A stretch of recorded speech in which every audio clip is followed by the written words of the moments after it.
उत्तर प्रदेश के प्रयागराज में खड़ा ये आनंद भवन भारतीय इतिहास के ना जाने कितने ही किस्से अपनी चार दीवारी में समेटे आज भी खड़ा है। मैं आपको बता दूं, इस देश के पहले प्रधानमंत्री पंडित जवाहरलाल नेहरू के पिता मोतीलाल नेहरू ने इसे 1930 में बनवाया था और तब जब अंग्रेजी हुकूमत से कांग्रेस लोहा ले रही थी, उस दौर में इस आनंद भवन को कांग्रेस पार्टी और देश को समर्पित कर दिया था और तब इसका नाम स्वराज भवन हो गया था। और इसी स्वराज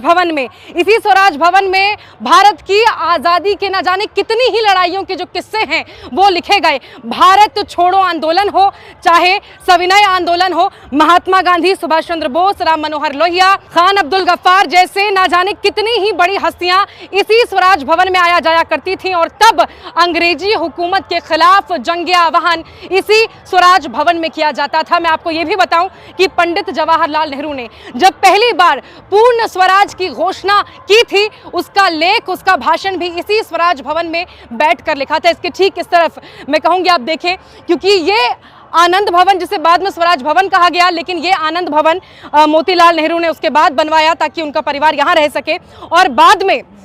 आपको बता दूं, जब प्रधानमंत्री बनी इंदिरा गांधी तो 1969 में इस आनंद भवन को भी उन्होंने देश को समर्पित कर दिया।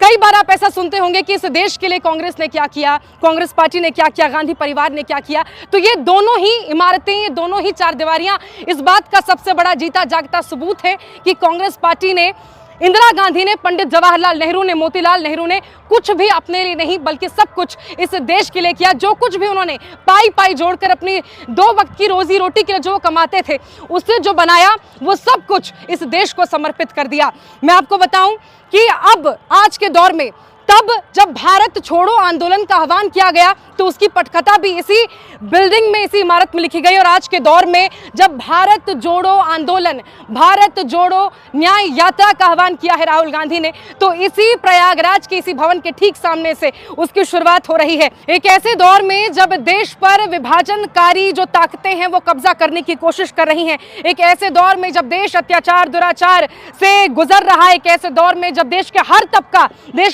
अन्याय का शिकार हो रहा है, तो इसी भारत जोड़ो न्याय यात्रा की शुरुआत इसी स्वराज भवन के ठीक सामने से होने जा रही है। और राहुल गांधी के साथ पूरा देश कदम ताल करने के लिए तैयार है और भारत जोड़ो न्याय यात्रा का कारवां जो है लगातार आगे बढ़ रहा है और न्याय का हक मिलने तक ये यात्रा निरंतर ऐसे ही जारी रहेगी।